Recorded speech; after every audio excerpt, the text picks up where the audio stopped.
Hello नमस्कार साथियों।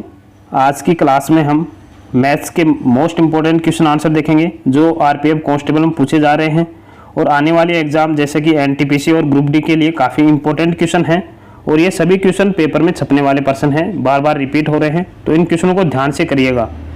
First question है 7 भुजाओं वाले एक ही बहुभुज की डिग्री में आंतरिक कोणों का योग कितना होगा। तो इस प्रकार के क्वेश्चन को हल करने के लिए सबसे पहले हम बहुभुज के आंतरिक कोणों का योग ज्ञात करने का फॉर्मूला लिखेंगे। फॉर्मूला होता है n-2 कोष्टक बंद इंटू 180। यहाँ n का मान दे रखा है 7, तो 7 - 2 इंटू 180। 7 में से 2 गई तो 5 इंटू 180। 180 को 5 से मल्टीप्लाई करेंगे तो 900 प्राप्त होंगे। तो आंतरिक कोणों का योग कितना प्राप्त हुआ? 900। तो इसका राइट आंसर होगा ऑप्शन डी, 900 डिग्री इसका राइट आंसर है। अगला क्वेश्चन है एक वृत्त में जीवा AB को D पर स्पर्श रेखा DE को स्पर्श करने के लिए विस्तारित किया गया है। यदि AB 24 सेंटीमीटर और BD 8 सेंटीमीटर है तो DE की लंबाई ज्ञात करें।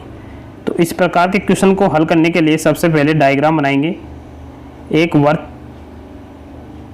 में जीवा AB D पर DE स्पर्श कर रही है। इस प्रकार से इसका डायग्राम बनेगा। A बिंदु यहाँ पे और B यहाँ पे। तो जीवा AB का मान दे रखा है 24 और BD का है 8 सेंटीमीटर।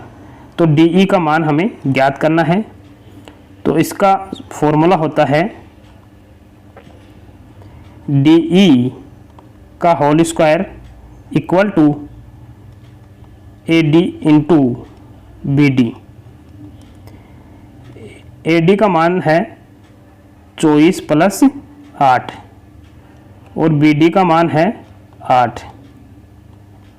24 + 8 कितने होते हैं? 32 इंटू 8। तो इसका टुकड़ा कर लेंगे 32 का। 16 इंटू 2 इंटू 8। तो ये कितने हो गए? 16 इंटू 16। अब ये किसके बराबर है? DE के होल स्क्वायर के। तो इसका अंडर लेंगे 16 × 16। तो 16 बाहर आएगा। तो कितना आया मान? 16 सेंटीमीटर। ऑप्शन सी इसका राइट आंसर होगा। अगला क्वेश्चन है यदि एक त्रिभुज की कोणों का अनुपात दे रखा है 1:2:3, तो सबसे बड़े कोण का मान ज्ञात करना है। तो त्रिभुज के तीनों कोणों का मान होता है 180 डिग्री। हमें दे रखा है 1:2:3। तो 3 2 5 1 6, 6x बराबर है 180 डिग्री के। टोटल है 6x, जो तीनों कोणों का योग होता है 180। तो x बराबर होगा 180/6। तो इसका मान आएगा 30। x का मान कितना आया? 30। तो सबसे बड़े कोण का मान बताना है तो 3 से मल्टीप्लाई करेंगे। 30 इंटू 3 कितना आया? 90 डिग्री। तो ऑप्शन इसका सी इसका राइट आंसर है। और सबसे छोटा कोण पूछे तो 30 का मल्टीप्लाई किससे करेंगे? 1 से। तो 30 डिग्री सबसे छोटा आएगा। और बीच का कोण कितने का है? 30 को 2 से मल्टीप्लाई करेंगे 60 डिग्री। तीनों का योग करेंगे 90 + 60 + 3 30। तो कितना होगा? 180 डिग्री। अगला क्वेश्चन है यदि AB + 90 डिग्री है तो कोस B का मान दे रखा है 1/3 और साइन A का मान ज्ञात करना है। तो सबसे पहले हमें क्वेश्चन में दे रखा है वो लिखेंगे A + B बराबर है 90 डिग्री। और यहाँ से कोस B का मान दे रखा है 1/3, तो B की वैल्यू निकालेंगे। B बराबर 90 - A। दोनों तरफ कोस लेंगे तो कोस B बराबर कोस 90 - A। तो कोस B का मान दे रखा है 1/3 इक्वल टू कोस 90 माइनस ए। तो 90 माइनस ए फर्स्ट कोऑर्डिनेट में होता है और यहाँ पे सभी चेंज होते हैं फर्स्ट कोऑर्डिनेट में। तो कोस किस में चेंज होगा? साइन में। तो 1/3 साइन ए। तो साइन ए का मान कितना आया? 1/3। तो ऑप्शन सी इसका राइट आंसर है। अगला क्वेश्चन है, यदि x माइनस 1/x बराबर 3 दे रखा है तो x की घात 4 प्लस 1/x की घात 4 का मान ज्ञात कीजिए। इस प्रकार के क्वेश्चन को हल करने के लिए सबसे पहले हम x माइनस 1/x बराबर 3 लिखेंगे। अब इसका दोनों तरफ हम स्क्वायर करेंगे तो फॉर्मूला होता है a माइनस बी का होल स्क्वायर का फॉर्मूला होता है a square plus B square minus 2ab। तो यहाँ पे a square plus 1/x square minus 2ab, तो ये कैंसिल हो जाएंगे, इक्वल टू 3 का स्क्वायर कितना हो गया? 9। तो यहाँ पे क्या आया? x square plus 1/x square 9 plus 2 कितने हो गए? 11। कितने आए? 11। फिर इसका एक बार और स्क्वायर करेंगे तो ये हो गया x की घात 4 प्लस 1/x की घात 4 प्लस 2ab, तो ये कैंसिल हो जाएंगे। तो 2 इक्वल टू 11 का स्क्वायर कितना होता है? 121। तो 2 इधर आएगा इक्वल के, तो x की घात 4 प्लस 1/x की घात 4 121 में से माइनस 2 करेंगे कितने आएंगे? 119 इसका आंसर आएगा। तो ऑप्शन 20 का राइट आंसर रहेगा। अगला क्वेश्चन है, त्रिज्या r वाले एक गोले तथा त्रिज्या r m ऊंचाई 2r वाले एक बेलन के आयतन का अनुपात ज्ञात कीजिए। तो इस प्रकार के क्वेश्चन को हल करने के लिए गोले का आयतन कितना होता है? 4/3 पाई r क्यूब, और बेलन का आयतन होता है पाई r स्क्वायर h। तो 4/3 पाई r क्यूब पाई r स्क्वायर इंटू h का मान कितना दे रखा है? 2r। तो यहाँ पे कितना आएगा? 2r। तो पाई से पाई कैंसिल हो जाएगा, r की घात 3 से r कैंसिल हो जाएंगे। तो 4/3/2, तो 3 नीचे आएगा, 4/3 इंटू 2, 2 से 2 बार कैंसिल, तो कितना मान आया? 2/3। तो कौन सा आंसर रहेगा इसका? ऑप्शन ए इसका राइट आंसर है। अगला क्वेश्चन है, एक समलंब का क्षेत्रफल 18 वर्ग सेंटीमीटर है। इसकी ऊंचाई और आधार क्रम से 3 सेंटीमीटर और 5 सेंटीमीटर है। आधार के समांतर भुजाओं की लंबाई ज्ञात कीजिए। तो हम लंबाई ज्ञात करनी है। तो समलंब चतुर्भुज का क्षेत्रफल होता है 1/2 इंटू आधार 1/2 इंटू ऊंचाई इंटू समांतर भुजाओं का योग। ये इसका फॉर्मूला होता है समलंब चतुर्भुज का। तो क्षेत्रफल समलंब चतुर्भुज का क्षेत्रफल का फॉर्मूला होता है 1/2 इंटू ऊंचाई इंटू भुजाओं का योग। भुजाओं का योग। तो क्षेत्रफल हमें दे रखा है 18, 1/2, हाइट में दे रखी है 3 और 5 सेंटीमीटर आधार दे रखा है प्लस x। तो यहाँ पे 3 से कैंसिल होगा 6 बार, ये हो गए 12 इक्वल टू 5 प्लस x। तो 5 इस साइड में जाएगा, माइनस में होगा, 12 में से 5 गए तो 7। तो x का मान कितना आया? 7 सेंटीमीटर। तो ऑप्शन डी इसका राइट आंसर है। अगला क्वेश्चन है, एक रेलगाड़ी की निर्धारित औसत चाल 45 किलोमीटर प्रति घंटा है तथा निर्बाधित औसत चाल है 45 किलोमीटर और वादित औसत चाल है 36 किलोमीटर। रेलगाड़ी को रुकने के लिए समय का औसत ज्ञात कीजिए। तो इस प्रकार के क्वेश्चन को हल करने के लिए सबसे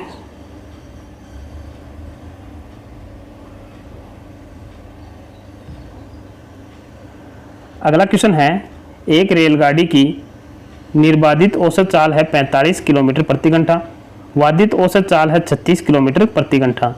रेलगाड़ी को रुकने के समय का औसत ज्ञात कीजिए। तो इस प्रकार का क्वेश्चन को हल करने के लिए सबसे आसान तरीका है, सबसे पहले हम निर्बाधित औसत चाल में से वादित औसत चाल माइनस करेंगे, उसके बाद में अपोन में लिखेंगे निर्बाधित औसत चाल।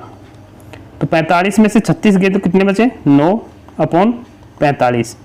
तो ये कट रहा है कितनी बार, 5 बार, तो 1/5 इसका आंसर आना चाहिए, लेकिन यहाँ पे 1/5 ऑप्शन में नहीं है, तो ये 60 से मल्टीप्लाई करेंगे, ये घंटे में है, तो कितने आए, कितनी बार जाएगा, 12 बार। तो इसका राइट आंसर होगा ऑप्शन सी। अगला क्वेश्चन है, दो रेलगाड़ियों जिनमें एक की लंबाई है 210 मीटर और दूसरे की लंबाई है 250 मीटर, क्रमशः 130 किलोमीटर प्रति आवर और 110 किलोमीटर प्रति आवर की चाल से समांतर पटरियों पर चल रही हैं। यदि वे विपरीत दिशाओं में चल रही हैं तो उनके द्वारा एक दूसरे को पूरी तरह से पार करने में कितना समय लगा, इसका आंसर बताना है। तो टोटल रेलगाड़ियों की लंबाई कितनी होगी, 210 प्लस 250, तो कितनी आई, 460 मीटर।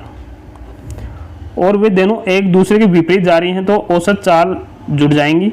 तो 130 प्लस 110 कितनी हो गई, 240 किलोमीटर प्रति आवर। और यहाँ पे दूरी दे रखी है मीटर में और स्पीड दे रखी है किलोमीटर प्रति आवर में, तो इसे मीटर प्रति सेकंड में चेंज करेंगे। तो 5/18 से मल्टीप्लाई करेंगे, तो ये कैंसिल 3 से कितनी बार होगा, 3 × 6 = 18, 3 × 24,